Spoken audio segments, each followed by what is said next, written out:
pessoas que têm a intenção de entenderem a mente dos sábios. Olha só que interessante, né? O que nós fazemos quando lemos as escrituras, como o Srimad Bhagavatam, é uma verificação de como funciona a mente daqueles que nós entendemos como sendo iluminados. Normalmente, nós ouvimos os ensinamentos dos iluminados, né? Mas ler as escrituras é como assistir um Big Brother dos sábios, porque a gente fica sabendo como eles se envolveram, qual foi a circunstância e o que tinha na cabeça deles no momento em que eles entraram em contato com esse conhecimento, tá? Então, nós estamos lendo do Srimad Bhagavatam, o capítulo 1, chama-se Perguntas dos Sábios, tá? Então, eu estou aqui na partezinha final do capítulo, que é o verso 22 e 23. Depois nós vamos entrar no próximo capítulo. Então, nesse verso, ele vai dizer o seguinte, o sábio vai dizer o seguinte: julgamos ter encontrado, porque, assim, recontextualizando aqui, né, os sábios estavam reunidos numa floresta, eles se sentaram num ambiente sagrado para realizar yagyas, ou cerimônias védicas de fogo. E antes de realizar os yagyas, eles elegeram um sábio entre eles para fazer dissertações acerca do absoluto, ou seja, explicar as questões, sabe, relacionadas com o Supremo. Então, eles disseram as seguintes palavras para o orador, ou seja, aquele que falaria acerca do absoluto. Eles disseram o seguinte: julgamos ter encontrado vossa excelência pela vontade da providência, apenas para que possamos aceitar-te como capitão do navio, para aqueles que desejam cruzar o perigoso oceano dessa era de escuridão e de letargia, conhecido como a era de Kali, que deteriora todas as boas qualidades que um ser humano possa produzir muito rapidamente devido à acomodação do ciclo de repetidos nascimentos e mortes. Aí essa parte final é uma fala minha, pessoal, tá? Estou só ajustando aí para facilitar o entendimento, ok? O verso termina aí em qualidade de um ser humano. Depois eles vão dizer o seguinte: uma vez que Sri Krishna, a manifestação pessoal da verdade absoluta, que é o Senhor de todos os poderes místicos, partiu para sua própria morada transcendental, por favor, dize-nos quem ficou encarregado de zelar pelos princípios religiosos e pela segurança da humanidade. Então, olha a preocupação dos sábios. Eles estão preocupados com a segurança dos seres humanos, com a segurança emocional, com a segurança espiritual da humanidade. Krishna tinha realizado suas atividades e tinha deixado o planeta. E os sábios, então, estavam perguntando como é que ficaria essa situação a partir de então. Qual seria essa realidade? Aqui nós estamos também no verso anterior. Os sábios, eles mencionam que é uma boa fortuna encontrar uma pessoa qualificada. Não é fácil encontrar uma pessoa qualificada. Encontrar uma pessoa qualificada que tenha condições de nos liderar ou de nos guiar para fora da escuridão, da ignorância de uma floresta. Imagina que você está perdido numa floresta. Encontrar alguém que conheça um caminho e te leve para fora da floresta é algo maravilhoso. Ou quando você está se afogando, e se alguém vem e te tira do afogamento, então isso é providência divina. Você vai considerar isso aqui um milagre, interferência divina. Então, da mesma forma, quando nós encontramos no nosso caminho alguém que tenha conhecimento transcendental a ponto de nos libertar da ignorância e nos direcione para a saída do samsara, então isso é considerado um milagre. Isso é considerado uma interferência divina. E nós temos que receber a oportunidade com gratidão no coração e proteger a todo custo essa oportunidade, que ela é rara. Os próprios sábios estão dizendo aqui que é raro. É interferência divina. Então, agora, eles vão dizer o seguinte, nós vamos entrar no próximo capítulo, nós estamos entrando agora já no capítulo 2. Esse capítulo chama-se Divindade e Serviços Divinos. Tá? E aqui, eu vou, eu vou aqui entoar a partir do verso 3, porque os versos iniciais, eles são protocolares, tá bem? Eles vão dizer o seguinte, ofereço minhas respeitosas reverências, né, ao mestre espiritual, que é aquele que entoa as escrituras sagradas, também conhecido como Shukadeva, ou o filho de Vyasadeva, o compilador dos conhecimentos védicos, o qual, devido à grande compaixão pelos materialistas grosseiros que lutam para atravessar as mais escuras regiões da ignorância da existência material, falou este conhecimento confidencial, confidencialíssimo, suplemento à nata do conhecimento védico, após tê-lo assimilado pessoalmente por experiência própria. Olha, vou contextualizar uma palavra aqui, tá? Que eu acho que eventualmente, ela é mal utilizada. Aqui está sendo colocado o termo materialista grosseiro. Então, você não deve se sentir enquadrado nesse contexto, pelo seguinte motivo. O que é um materialista grosseiro? É uma pessoa que vive exclusivamente para 4 funções: comer, dormir, manter as suas posses e acasalar-se, ou seja, viver para sexo. Tá? Então, todos os seres humanos que vivem apenas para esse propósito, comer, dormir, proteger as suas propriedades e relacionamentos sexuais, são considerados materialistas grosseiros. Por quê?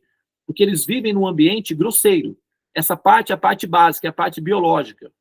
Se vocês observam, grosseiro não no sentido de bruto, no sentido de básico. Por exemplo, quer ver só? Para a gente colocar uma metáfora aqui para facilitar. Os animais, se você pegar uma baratinha, se você pegar um leão, uma zebra, uma joaninha ou uma minhoca, eles estão fazendo 4 coisas. Comendo, a minhoquinha come, a baratinha também, a joaninha também, e a zebra também come. Aí você pode colocar leão, mas Devananda, você não falou do rinoceronte. Tá bom, coloca o rinoceronte também, vai dar igual. Ó, eles comem, dormem, daí eles protegem a casinha deles, eles ficam ali tentando, não vem não, hein, aqui tá dominado. É sempre assim, pode ser uma joaninha, é a mesma coisa. E no final das contas, eles estão sempre procurando, onde está a minha joaninha, onde está a minha zebrinha, o meu zebrinho. É sempre isso, tá? É só isso, comer, dormir, defender a propriedade e relacionamento sexual. São essas 4.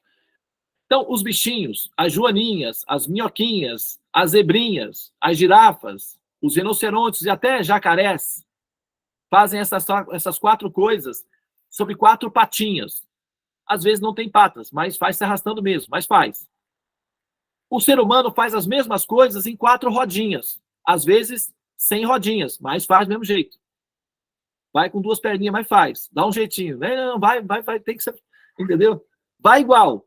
Então, se você olhar a minhoquinha e o ser humaninho, ambos estão fazendo a mesma coisa. Você viu que curioso? Isso é incrível. Mas é assim mesmo. Por quê? Essa parte é a parte biológica. A parte biológica é inerente tanto aos insetos quanto aos seres humanos. Então, se o ser humano se ocupa de fazer as mesmas coisas, somente as mesmas coisas que os animais estão fazendo, então isso é considerado grosseiro. Não porque a pessoa está sendo grossa ao fazer isso. Nós fazemos isso com elegância. Imagina você sentado num restaurante fino e tal, você está fazendo o quê? Comendo. Ok? Só que de forma sofisticada, elegante. E a joaninha lá mordendo a folhinha, está fazendo o quê? Comendo. Só que de maneira como? Maneira da joaninha. Mas é a mesma coisa. Entende? O relacionamento sexual, aí nós temos toda uma estrutura graciosa para, assim, incentivar ou incrementar o nosso prazer de viver a experiência erótica em si. Mas, ainda assim, é uma experiência erótica, é um relacionamento sexual. Isso também os bichinhos fazem, da maneira deles, mas fazem. O que nós fazemos é mais sofisticado, é mais gracioso, é mais elegante, claro, lógico, porque nós somos, né? Nós temos, tudo bem, a gente tem capacidade para isso daí, então vamos lá, gente, vamos aproveitar a vida. Agora, o que acontece? É a mesma coisa, não muda muito não, gente. Não pensa que é muito diferente não, porque os bichinhos experimentam êxtase erótico também. E tem até bichinhos que experimentam mais que os seres humanos. Por exemplo, o pombo, ele transa muito mais que um ser humano, viu? Quem gosta de fazer amor e tal, tem bichos, tem animais que têm muito mais habilidade que os humanos para esse tipo de situação. Mas é a mesma coisa. Só que nós fazemos de maneira graciosa, de maneira bela. Tudo bem, faz parte, aproveitar o prazer de existir, não está errado. Só que, se o ser faz apenas isso, ele está se comportando biologicamente como os animais, sem um propósito superior.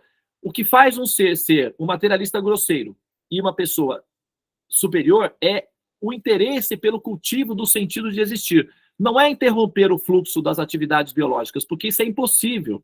Nós somos seres biológicos. Porém, nós também somos seres transcendentes. O nosso destino é a transcendência. Nós somos almas. Então, nós precisamos cultivar conhecimento equivalente à nossa condição de existir, que é a condição de almas.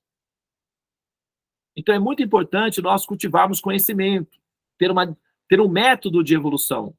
E isso nos difere. Então, nós temos a parte biológica, que é a parte mais... É como o corpo, por exemplo. Tem dois tipos de corpos, que é o corpo grosseiro e o corpo sutil. Não é que é o corpo grosseiro porque é bruto, porque não, é porque simplesmente ele é feito de materiais grosseiros, de princípios mais densos. Terra, fogo, água, ar, éter. São materiais densos.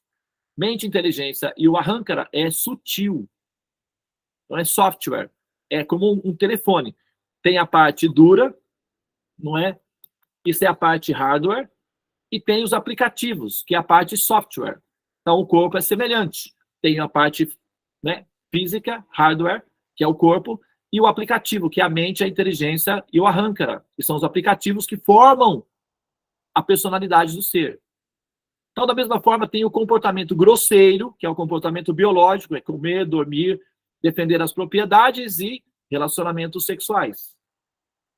Daí eu não estou criticando os relacionamentos sexuais, porque é por conta deles que nós estamos aqui hoje, comemorando a vida. Então, gente, vamos, sabe, ser, né, verdadeiros aí na nossa acepção.